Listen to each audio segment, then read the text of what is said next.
You can pop your ski boots on in the gondola on the way up. It's about a 20-minute ride. Kind of gives you time to decompress on the way up and down, and you grab a beer. So it's pretty cool. Welcome to the storm.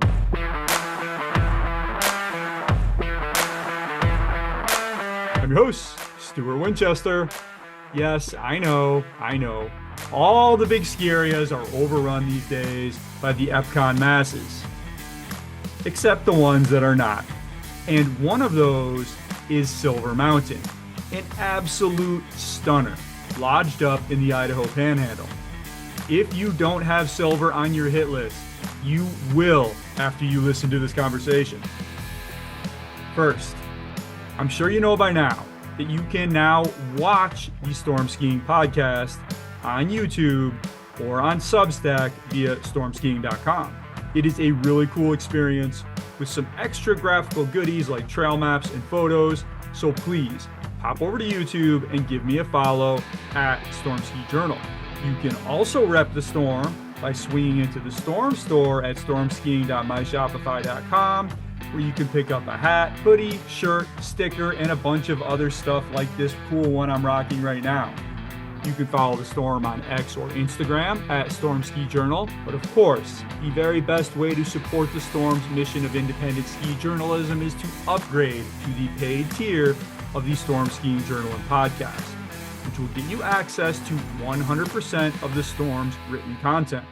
All right, let's get to episode 203 of the Storm Skiing Podcast. Jeff Colburn, General Manager of Silver Mountain, Idaho.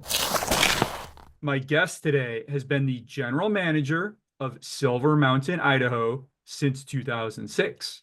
Silver features a 2,200-foot vertical drop on 1,600 acres of terrain served by 6 aerial lifts, including the longest gondola in North America. Since 2016, the resort has been part of the CMR Land Company, which also owns 49 Degrees North Ski Area in Washington. He is also the newly elected president of Ski Idaho, a trade association representing the state's ski areas. Jeff Colburn is my guest. Jeff, I had an awesome time skiing around with you last month. It is so great to get you on the show. Welcome to the storm. How is life in Idaho as we head into this next holiday week?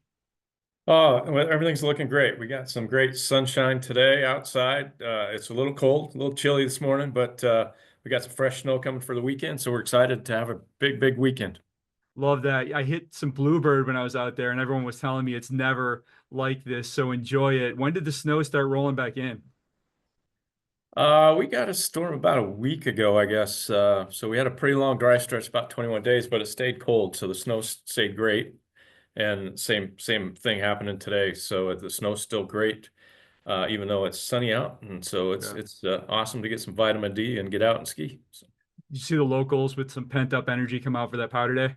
Oh, yeah. Yep. All right, Jeff. So as I mentioned in the intro, you are the new president of Ski Idaho. Congratulations on that.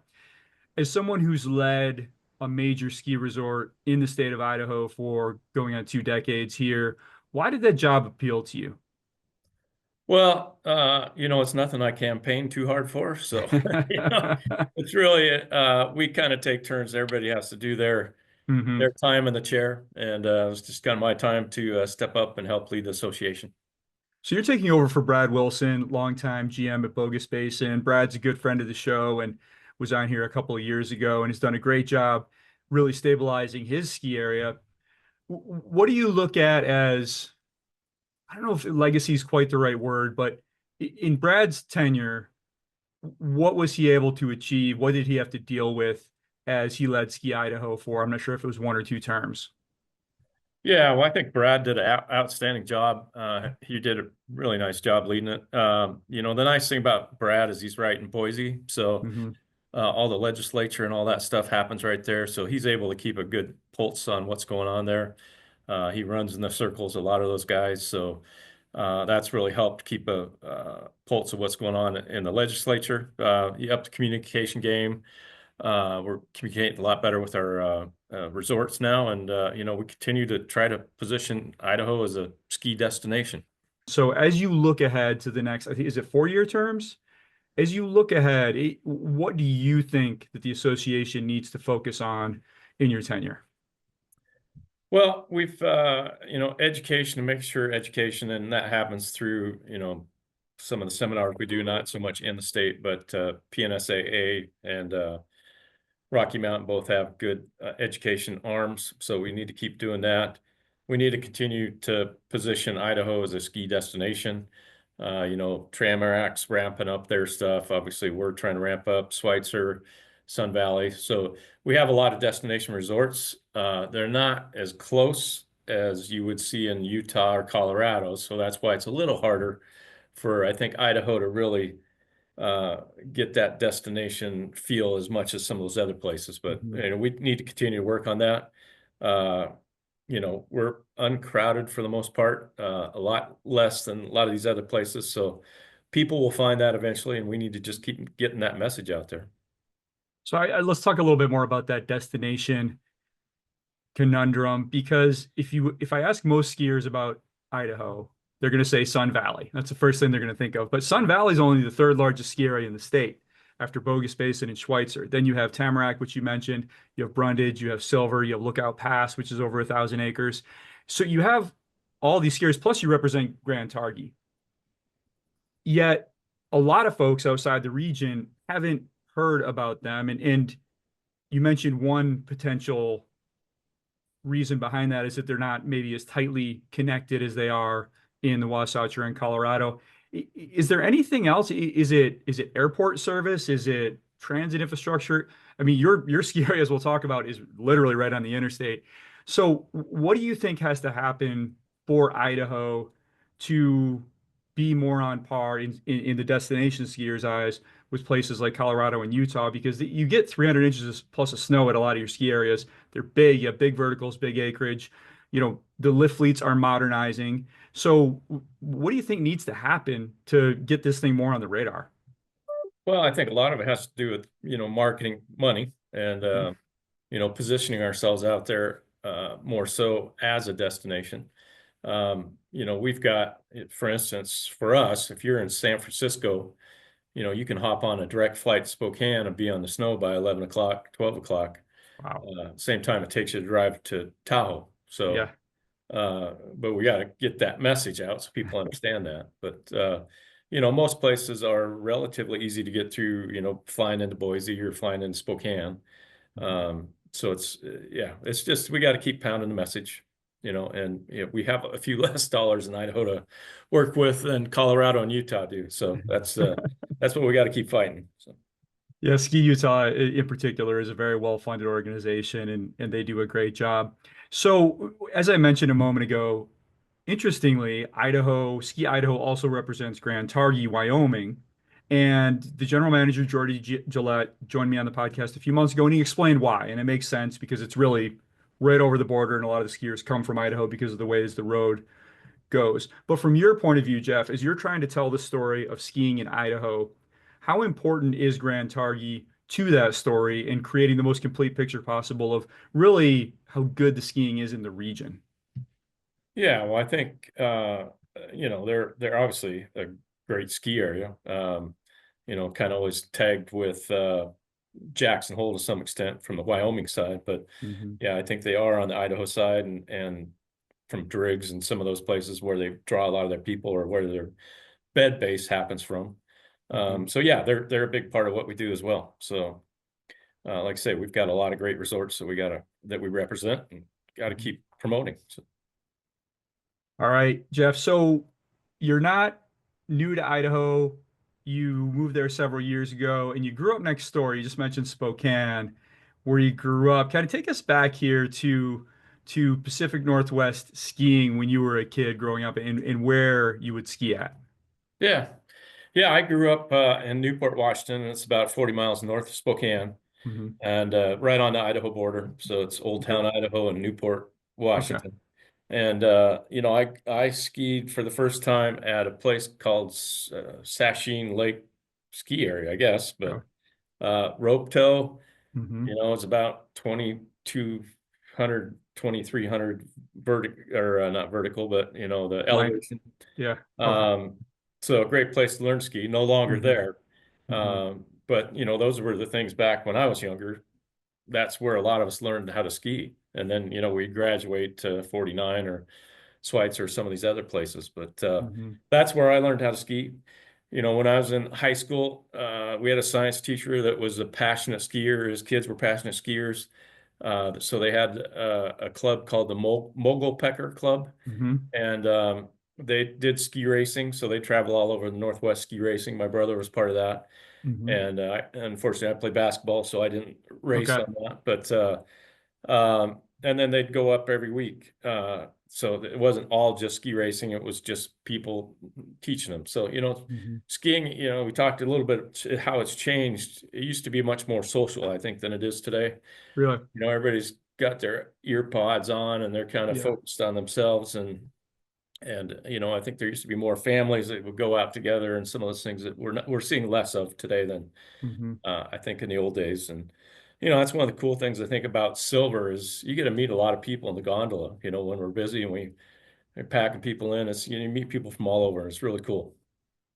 So north of Spokane, would you ski 49 North, Schweitzer? Where would you go mostly? But if you once you started going to the larger places.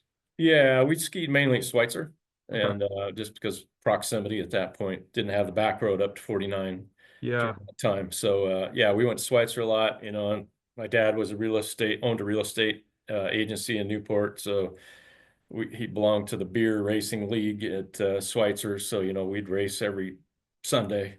Yeah. And that's part of stuff that's changed that you don't see much of that happening anymore either. But, Yeah. Schweitzer is really interesting in the context of the conversation we were just having, Jeff, around the potential for Idaho skiing because rewind 30, 40 years, and that was a pretty rustic ski area.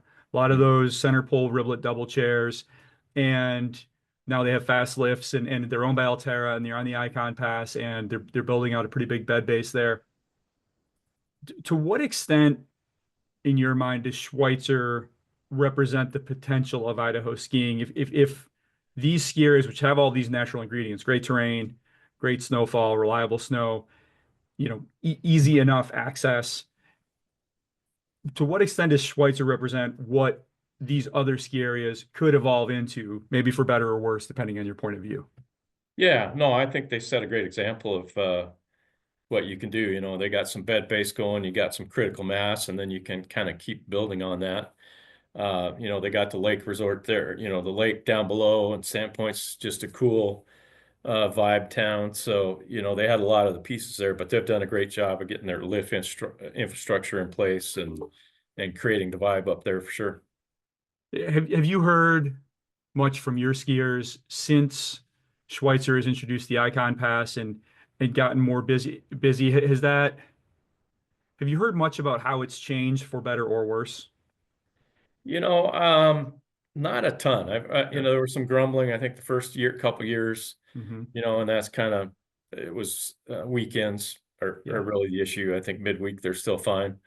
Weekends are getting a little probably inundated, but they've Yeah. done a few things, putting that other lift in and added some parking down below that's really helped alleviate some of that bottleneck they had. So you grew up north of Spokane, eventually moved on. Take us through your career because I don't believe you went directly to skiing, but it's interesting how you ended up there.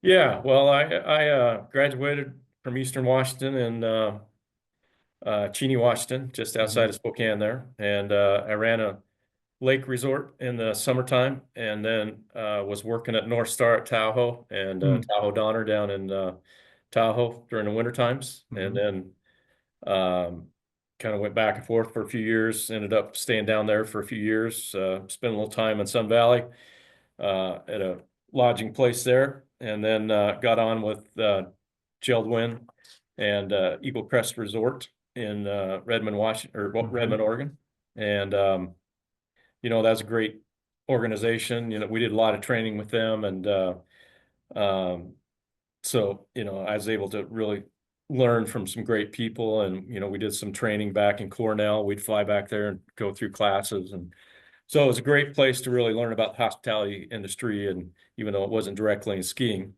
great place to learn. So um, yeah, from there, Geldwin also bought Silver Mountain in Hmm. '96. When we started building the condos, that's when I came up here and 2005. I came up to get the lodge going and Mhm. ended up taking over the GM in about 18 months later. So How cool was that for you, Jeff? I mean, it sounds like your passion's in hospitality and you were happy with that career. But how cool was it when your employer bought a ski resort and a good one, yeah. and all of a sudden you have that as a benefit, something that you are able to theoretically do as part of your job. Yeah, no, it was really cool. And Yeah. I had to kind of drag my wife out of Bend, Oregon. She wasn't too Okay. excited about that. But it's a small community, great place to raise kids. We were, I had kids that were third grade, first grade, I guess, when we moved up here, and a chance to be at a ski resort with them was just for me a little cooler than being at a golf resort. So Yeah. it just was fit our lifestyle, what we wanted to do as a family much better. That said, it was a super fun site. So Hmm. it's one of the things you kind of worry about, like, where am I moving to and what am I doing? Right. And Right. I'll never forget the first 4th of July I spent here, coming from Bend, Hmm.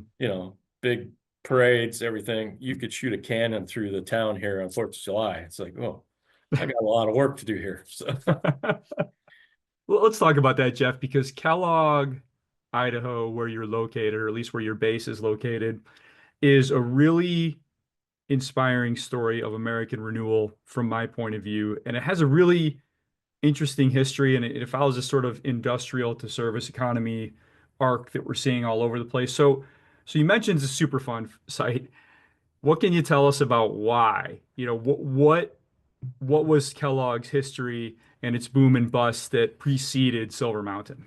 yeah, well, I tell you, I had to go back and talk to one of my old patrollers. So he patrolled for us for 50 years and kind of Hmm. lived it. So I had to go back and pick his brain a little bit yesterday. But we're located in what's called the Silver Valley, Hmm. and right now there's two working mines, but there were probably seven or eight, I would guess, in the old days.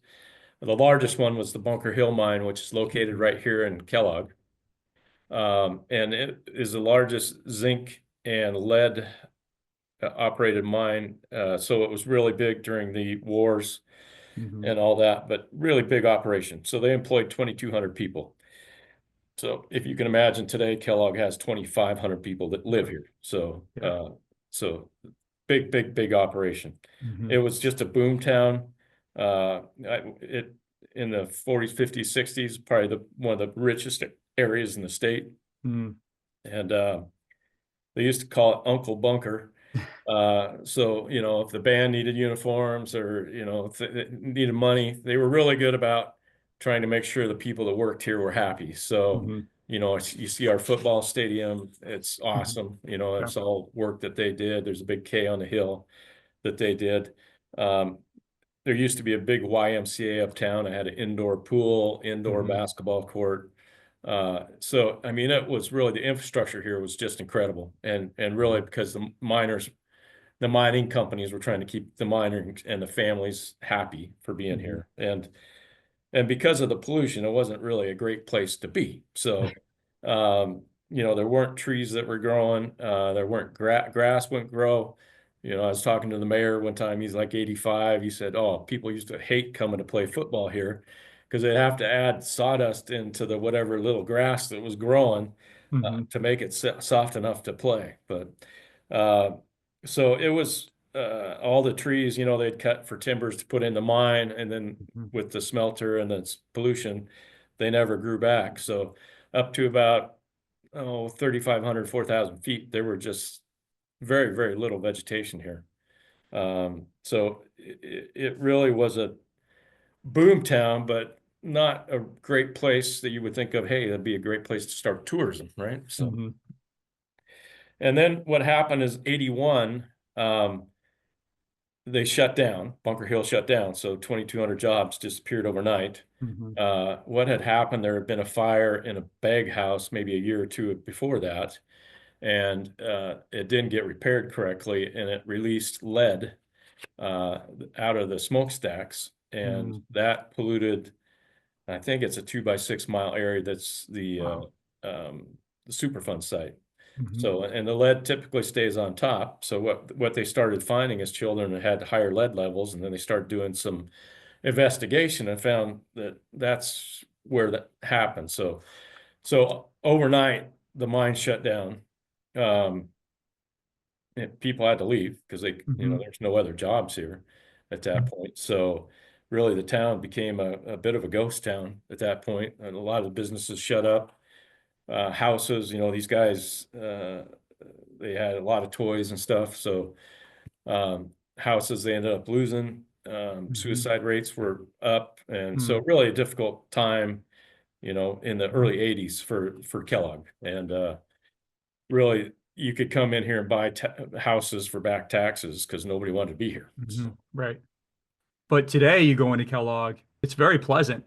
So how did the town turn itself around, Jeff? Yeah, well, it's interesting. So, from the EPA DEQ side, they Hmm. came in and scraped everybody's yard. They'd take at least a foot of dirt out, and then they would come back, cap it, put new dirt in, put grass in. So they remediated as much as they could, anybody would agree to within the 2x6 Superfund site. Hmm. And then they grew trees in the mines, seedlings, and then the high school kids in the summertime would go out and they'd replant the whole hillsides Okay. with these new white pines that they developed. And as you saw, it's pretty amazing. If you give Hmm. Mother Nature a little chance to come back, it's incredible when you look at the before and after pictures. Just amazing. I keep telling the DEQ and EPA, man, you guys should put up a damn museum out here and explain what's happened because it's really, Right. the change that's happened. So, You have a really nice before and after when folks get to the top of your gondola in the house. If you turn left instead of going straight out to the ski slopes, what does that show us? yeah, what we try to do is just show, what it looked like 30 Hmm. years ago, 40 years ago to what it looks like today. And, we got before and after pictures and it's dramatic, just as you saw, there's no green, Yeah. in some of those pictures. And, I remember driving through here in '86. I was going somewhere, but like, man, it was like, it looked like a bomb had gone off here and Right. taken everything out. But yeah, today, we've got trees everywhere. There's grass everywhere. We've got a great, what used to be the railroad is now capped, and it's a 72-mile bike trail that Oh, goes that's from awesome. here all the way to Coeur d'Alene.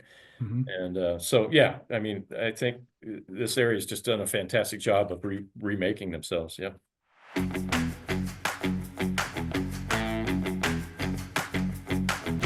All right, quick break from silver. I want to tell you about my partners at Aspenware. Imagine a future where 99% of your mountain products are booked online. Aspenware is the leading e-commerce solution purpose-built for the ski industry. They create customized e-commerce platforms that ensure resort guests spend more time doing what they love and less time standing in lines. Utilizing the team's extensive industry experience, Aspenware strives to make the resort booking process seamless with a mobile-friendly, simplified sales process that anticipates the needs of the guests at every part of their journey. Based in Denver, Colorado, Aspenware stands apart as an innovator. They understand the value that software and technology bring to a mountain resort, and they strive to create solutions so good they seem invisible. Visit aspenware.com to learn more. All right, back to Silver Mountain. So, like you said, when the mining company pulled out, that was 2,200 jobs disappearing overnight. So the town had to figure out, well, it either had to die or had to figure out something else to do.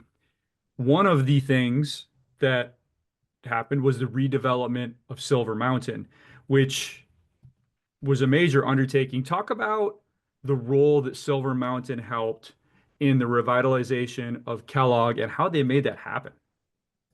Yeah. Well, and let me take you back, I guess, to the start of Jackass Ski Yeah. Area. So, in 1968, I think it was the city and a few guys got together and decided to build a ski area up there. Hmm. And so that's one riblet chair. Hmm. and that was 1968 that opened. And then that was, I think, owned by the city of Kellogg and some shareholders combined.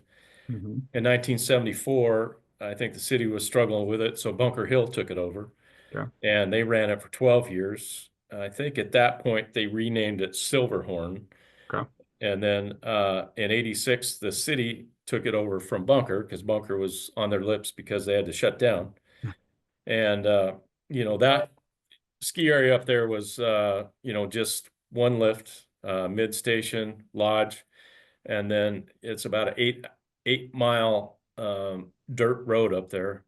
For the most part, single lane, with some Hmm. turnouts and passing things, but a really difficult road. And when I talked about there's no trees, so you're driving up a road, you can look over the side and see all the way to the end. So uh, Right. it was not for the faint of heart to get there. Hmm. So uh, in 86, 87, there was five or six business leaders that got together and they said, hey, maybe we need to look at a gondola, tourism, see what we can do. And those guys, you got to give them a lot of credit. And we had a dinner for them about 5 years ago and Hmm. kind of celebrated them for what they did. But pretty amazing. So, the town agreed to tax themselves $2 million, which, if you can think about 86, all the jobs were gone, really tough time here. But they Hmm. voted to tax themselves, which is, a pretty big deal. The Idaho legislature helped out, and then Von Roll was trying to get their foot in North America, Hmm. and so they stepped up big on the gondola and the lifts, and they made it all happen. So 1990, Silver Mountain opened as five lifts on the mountain, rope tow, and the gondola, and then just a small base building basically down here. It's such an impressive project for a bunch of different reasons. One, I love that they kept the old double chair intact. You can still ride that double chair that you were talking about. We'll talk about that in a bit. Two, they developed some easier terrain, which, as you mentioned when I was out there, you really needed because the stuff off the double is pretty steep. But the most unique thing about Silver is that 3 mile long gondola you take to get to the top. And the easiest, most frequent comparison is to Europe, right? Because it's a very European sort of conceit that you would park your car, take a alternate mode of transportation to the mountain, then take it back down to your car at the end of the day. But it's brilliant and it works great. What can you tell us about the evolution of that machine and how that may have been inspired by this Alps-like experience, or if it was just a practical matter of it's going to cost us a lot less to put in a gondola than improve that road to the point people can drive up. Yeah, I think, is trying to create something unique was the biggest Hmm. deal. And at one point, I think some guys over some beers decided that Kellogg should be a Bavarian town. So they Okay. started the whole Bavarian theme and Hmm. throughout the town, and it never really quite caught on. Everybody didn't buy into it. They were trying to be Okay. the Leavenworth of Idaho, and it just never quite took. Okay. And that's one of the biggest decisions when we came in and started building the condos is like, do you do Bavarian theme or do you do mining theme, Hmm. And really our history is mining. So we kind of went back Hmm. to the history and built that. But it's a pretty cool model. It's I don't love it when we have windy days, Yeah. because sometimes we can't run on a windy day because that's the only access up and down. And Hmm. I got to haul a lot of French fries up to cook up top, but it's a pretty cool, and it is very European. Hmm. Um, because you can pull right off the freeway. So yeah, we like to say we help a lot of marriages stay intact, because they're not driving up the slick mountain roads to the ski area. That's right. So, and it's pretty cool. You can, pop your ski boots on in the gondola on the way up. It's about a 20-minute ride. Hmm. And so it's kind of gives you time to decompress on the way up and down, and you grab a beer for the up or down. And so it's pretty cool.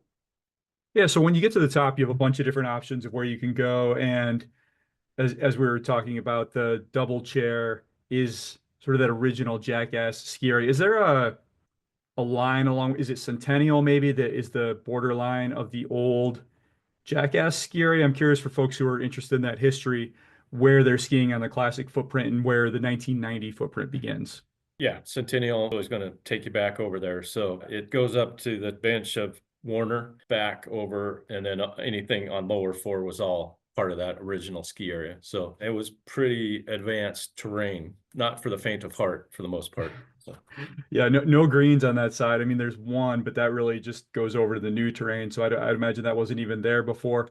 So yeah. the Jackass name, you'll see it all over the place when you go to Silver. And you took me down to the Jackass Snack Shack. It wasn't open when we were there, but that's a really cool building.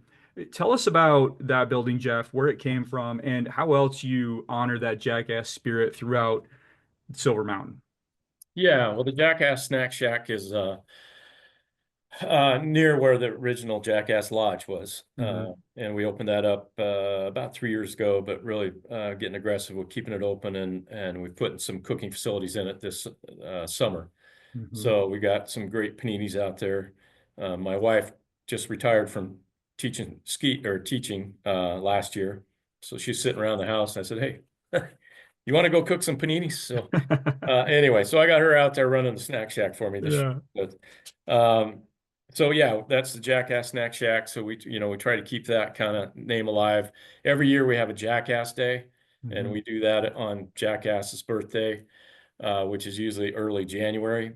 And we Hmm. always do a sing along and cut some cake up at the bar, and uh, reduced price lift tickets that day, usually Hmm. 19, $20, something like that. So, we try to keep that alive. There's a Jackass Marathon that we do with the chamber here in town as well. So honoring the history is great. You got to move into the future. You mentioned that at one point Kellogg was in danger of becoming a ghost town. You could buy houses for basically nothing. Across the Mountain West, Jeff, we've seen sort of short-term rentals and relocating workers and multi-mountain pass, all these other factors really drive up the cost of living in mountain towns in particular. Curious how that's played out in Kellogg up to this point. What does your cost of living index look like in 2025? Well, it's gone up a lot, but it's still, when you look at other mountain towns, quite affordable. Hmm. There's not a lot of great inventory here. I mean, a lot of the houses are old mining houses. Hmm. I live in a house that was built in 1919. Hmm. Uh, so they're not the newer variety. Okay. And our valley's, small. So there's not like a subdivision area that's going to grow real quickly. So Hmm. during COVID, I think as most mountain areas saw, a lot of people bought stuff and remodeled them, put them into Airbnbs and VRBOs. That took a lot of employee housing out. Hmm. Uh, Fortunately, when the resort was bought in 16, we bought up a lot of uh, houses around town. Um, some old, there was old dilapidated fourplex that we bought and Hmm. refurbished. So, we kind of helped clean up the town on some of these things to create some more employee housing, Hmm. and kind of clean up the town at the same time. So that was a pretty effective strategy for us. And are you zoned because you have a pretty big footprint at the bottom of the gondola there? Are you zoned to build more housing, condos, employee housing, or maybe to be named later? Is the potential there? Yeah, we have a 40 unit apartment right next to the base. Hmm. So that's where our offices are. And then we've got a lot of employees that stay here as well. We house our international students here. Hmm. We have 24 that come in the wintertime and 12 in the summertime.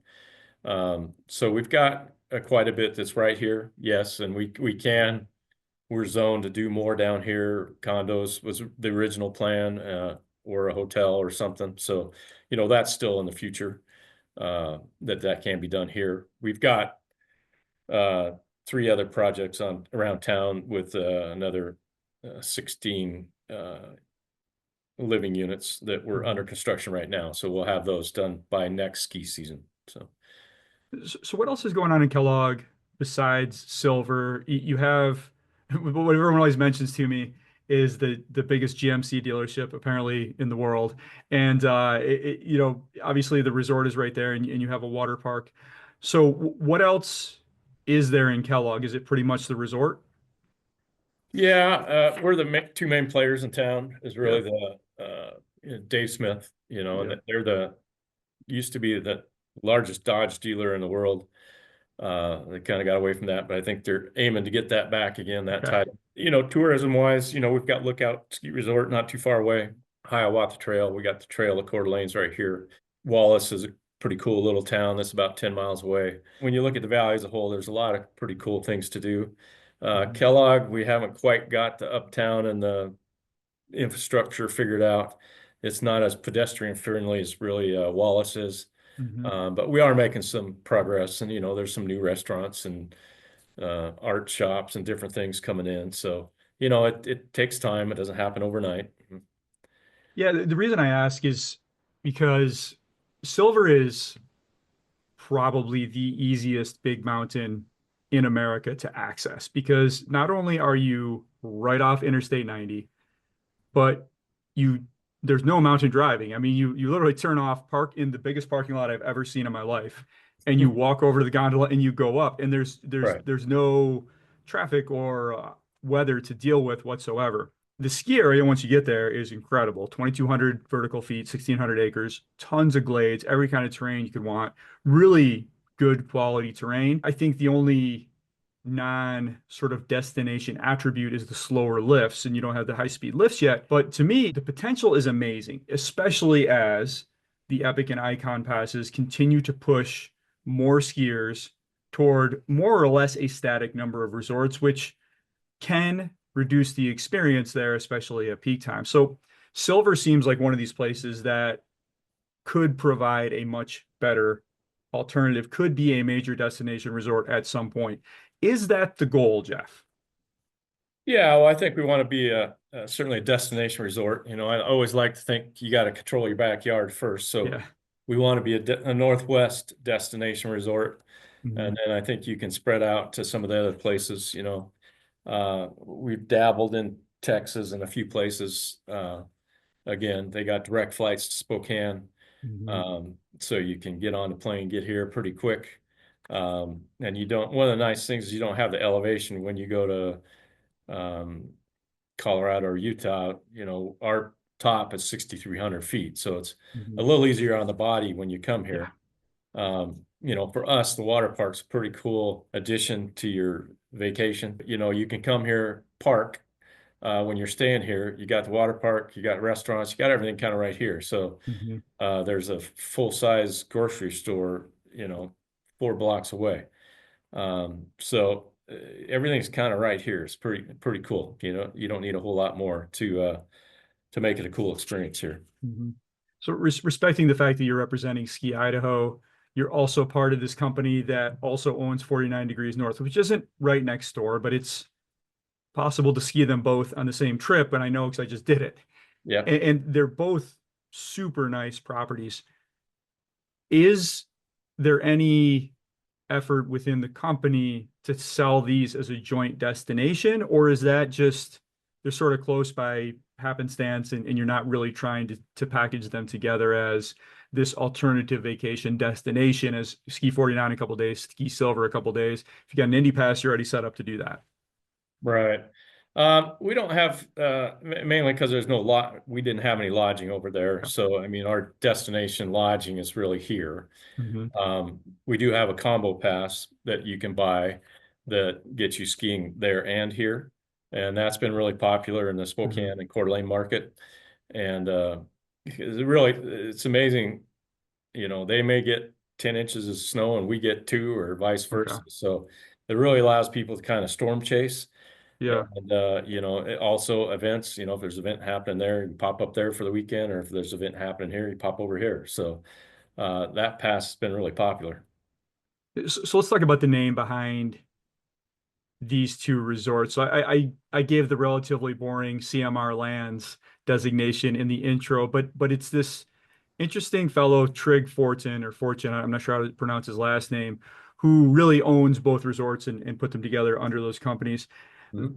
Not to put you in a position to speak for him necessarily, but what can you tell us about Trig, about his ambitions for Silver, and if there's anything explicitly he does not want the ski area to be? Yeah, well, I think Trig is a great guy, and Mhm. his family's great. The family gets over here and skis, and they really were a perfect fit for what we needed. We Mhm. were for sale for gosh, 6 years, and we Mm, had auctions and different things, and we kissed a lot of frogs, and Trig and came in, and just a great fit for us. So, mm, I think one of the things, we're trying to do here is up our game in all our areas. Uh, Skiing is an industry, but you're almost in the entertainment industry as well, skiing. So, you got to have the vibe, you got to have the music, you got to have activities, you got to have different attractions, you got to have events. So you're really entertaining people as much as, skiing used to be kind of go ski and entertain yourself. But yeah. anymore, the food and all that stuff's really, really important to the whole experience. So, we're trying to up our game in that area. It's been tough the last few years because you couldn't hire people. Mhm. You had Yeah. people you'd probably fired 5 times, but you had to keep them around because you had to stay open. It was better Yeah. than being closed. So, Right. but that's getting better. I think we're hiring better people this year. Um, yeah, and just events we do are important as well. So, I think the thing we don't want to do is be the veil. We want to be always family friendly.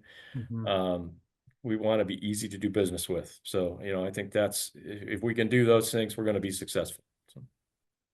The family friendly aspect, I want to linger on that for a minute because I've been talking about how great a mountain this is.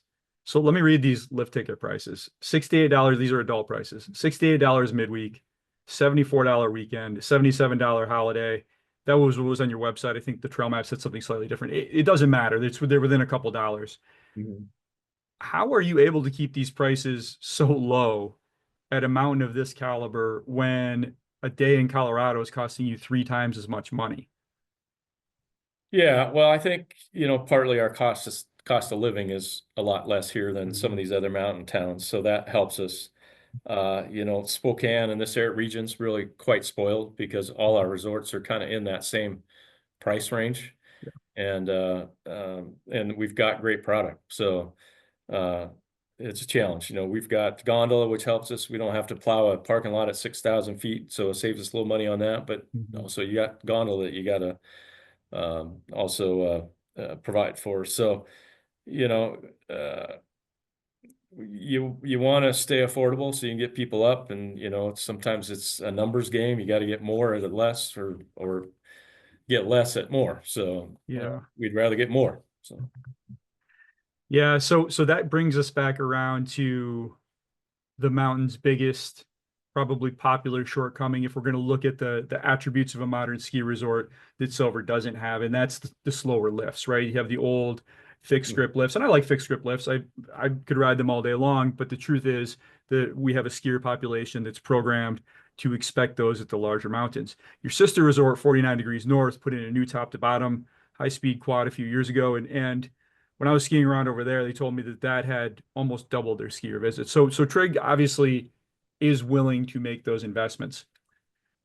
So as you look at your lift fleet at Silver, that double dates to 67, 68, whatever it is, and then the rest of those lifts date to around 1990 or a little bit after. What's your long-term wish list, Jeff, as you survey Silver Mountain and think about what would make most sense as you try to evolve Silver Mountain into the next generation? Yeah, I think we chair four is going to be the obvious one. So, Yeah, it's a 68 vintage yeah, riblet. I mean, it's a great chair. It'll run a lot more years, but what people don't like is it's an old center pull. So, right. it's a little harder to load with kids. So we have several different options. One that may go up to the top of Warner Peak and then Mm, replace where we're at. The bottom of four does not always get snow, so we've got to have probably chop that into two lifts when we do replace it, one okay. on the bottom and one on top. So So are you thinking as far as type of machine, still a chairlift? Would a gondola make sense there? Is it going to be a detached lift? Do you have anything in mind? we don't have anything for sure yet. I mean, Yeah. we're just conceptually looking at several different options. Hmm. We do like high-speed quads from a standpoint they're a little safer to load and unload Hmm. than a regular fixed grip chair. So that's one of the values of having a high-speed quad. Chair five is our other older lift, and really I would love to move that. So once we got a great learning area, we Hmm. have a conveyor lift, covered conveyor lift, about 800-foot learning area, which is awesome. Hmm. But the next step from that is long. spot and you got to go on a cat track. And so I'd love to get a shorter lift in. So you graduate from the carpet to a lift that you can see the bottom, because that's a little frightening when Okay. somebody heads down and can't see where they're Mhm. headed on that next step. So So you could picture removing chair five and then just not having a lift there, not replacing it with something more modern, but putting a new lift over toward the carpet. yeah, closer to the gondola line, probably. Okay. And then you have the triples, chair three and two. Chair two accesses quite a bit of terrain and I would imagine could accommodate more people. Would you like to see a quad there or even a detach at some point? Yeah, that's possible. Yeah, we're looking at that. We've got had cut in a chair line, chair six on the front side as well years ago. Okay.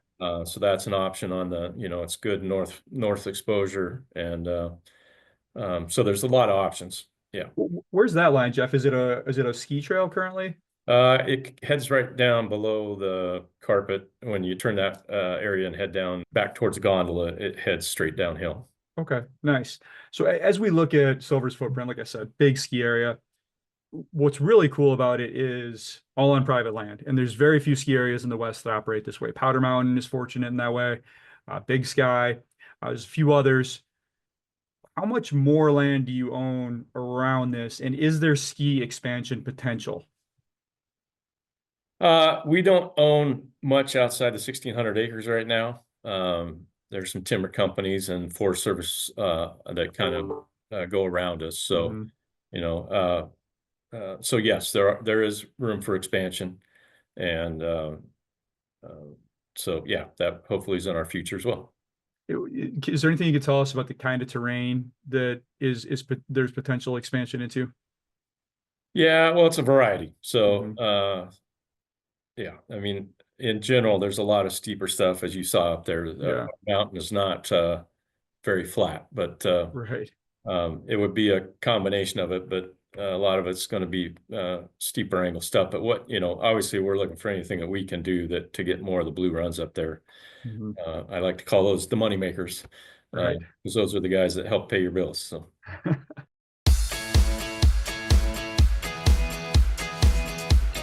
I'm talking all about how silver is this great undiscovered place. So this is a good place to talk about today's sponsor, the fractional marketing experts at Bonfire Collective. If your marketing needs a fresh perspective from industry experts or better storytelling, rebranding, or advertising, then I need to introduce you to Bonfire Collective, the fractional marketing team that collaborates with ski areas and outdoor brands, including the Storm Skiing Journal and podcast. So, what exactly is a fractional marketing team that collaborates with ski areas and outdoor brands? Well, what that means is that Bonfire can help you rethink your approach in ways that can turbocharge your business.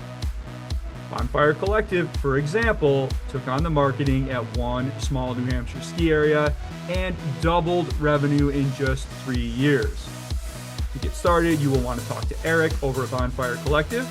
Eric was a co-founder of Bluebird Backcountry, Colorado, the first human-powered ski area, and he knows the ski business. See what Bonfire Collective can do for your ski area and reach out to Eric at thebonfirecollective.com. Or I will be happy to make that connection for you. All right, back to Silver Mountain. You mentioned that you don't get a lot of snow toward the bottom of lift four. Jeff, I know we talked about snowmaking a little bit while I was there. What's the long-term potential for snowmaking at Silver? Because I think right now you don't have any. Is that right? yeah, we've got a couple guns, Okay. and we can make some off of the fire Yeah. hydrant up there, but in general, we don't make much right now. Yeah, we're talking to several different players and trying to get a plan for this summer. So we'd like to get Silver Belt down Alpenway and Junction and Mhm. the beginner hill and tubing all Okay. situated so that we can make snow on those. We want to make sure that we're getting open by Christmas. Mhm. Perfect world, we're open by Thanksgiving, but Christmas is really the most critical time for us to get open. Is there any ambition to make snow on that bottom part of lift four where you sometimes have a little more delayed opening, or is that because it's in a different zone of the mountain, is that logistically problematic? Yeah, it's a different zone of the mountain. Plus, it's those are all black diamond runs Yeah. over there. So really not ones that we're probably going to look to make snow over there. Where's your water coming from, Jeff? Do you have that secured? We've got water rights on the mountain that we just Hmm. secured last year. So Hmm. we'll use that. We currently pump water up from the city Okay. right now and have a reservoir up there. So, we're looking at several different options of how we can make the snowmaking work. Is it a matter of digging a pond up on the mountain and filling that in? Yeah, yeah, we just have to take from the water source and build a pond up higher. Well, that'll be a big undertaking whenever you get to it. The other big one that I imagine is looming is that gondola, which you mentioned that the town borrowed $2 million and there was some other funding, but I know that a gondola is going to cost quite a bit more these days. I don't know if that one keeps you up at night, or if Trig thinks about what's going to happen when that machine inevitably needs to be replaced. I know Telluride is going through this right now with a $50 million potential price tag. So is that something that you think is imminent? Do you think you have a couple more decades left in that machine? What's your thinking long term around that gondola?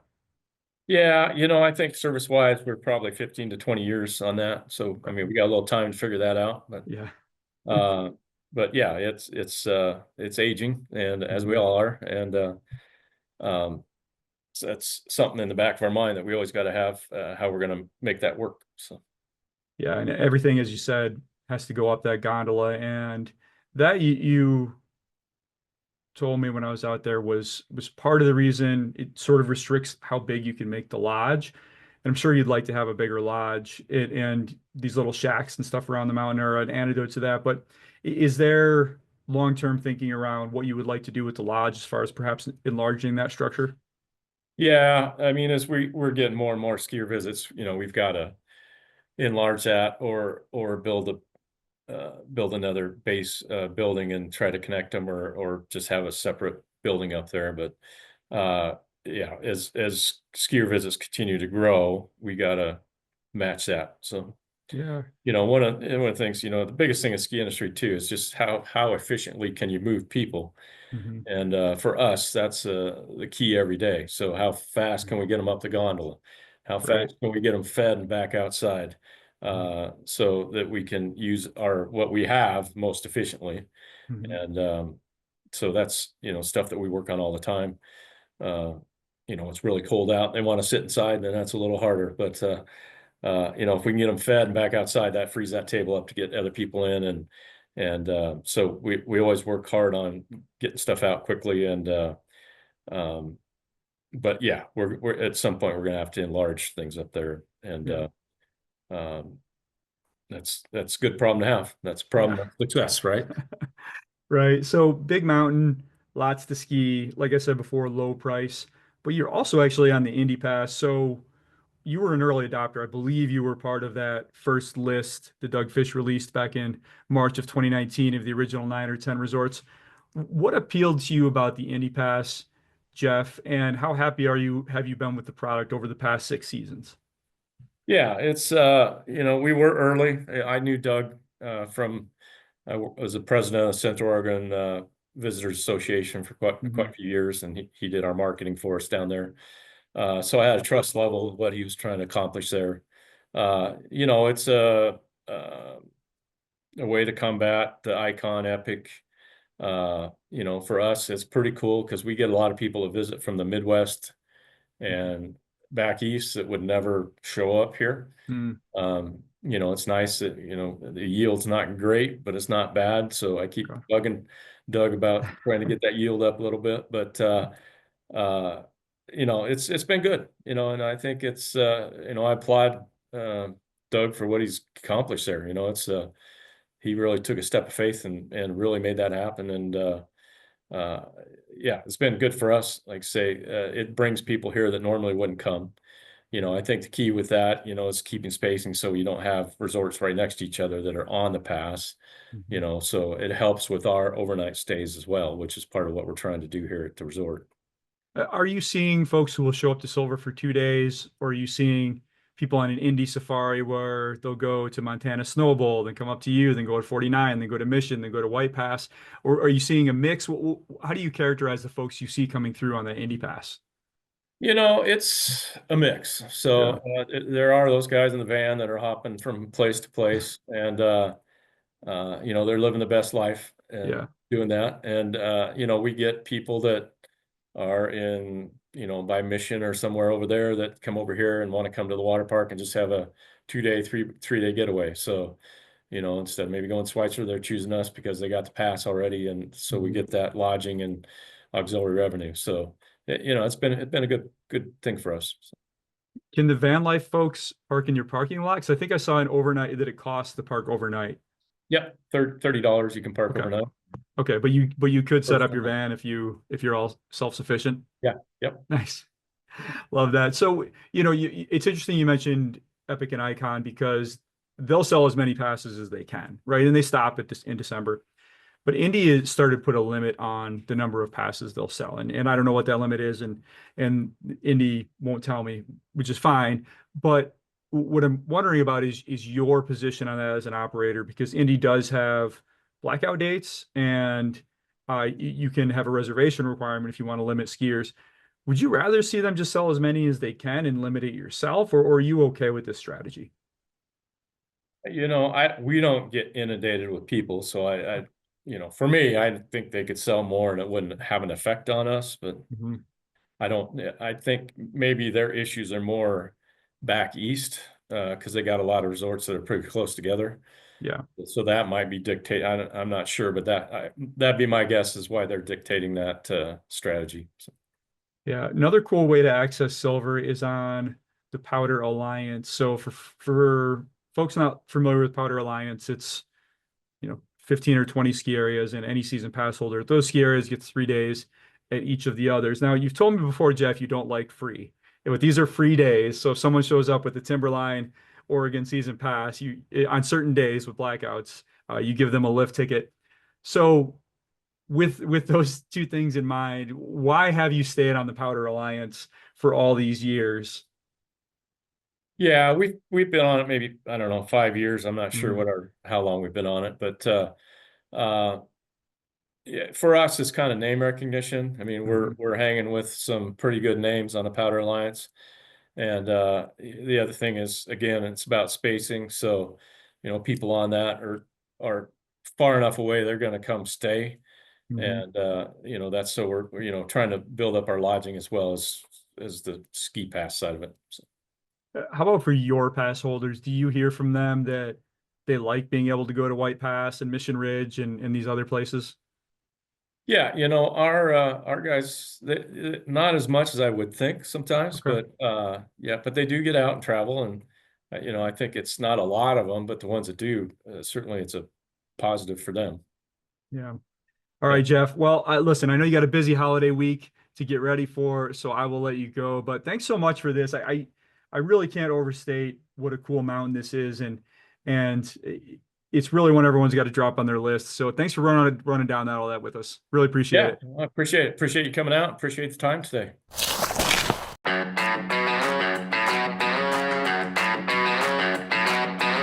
All right, that's Jeff Colburn, General Manager of Silver Mountain, Idaho.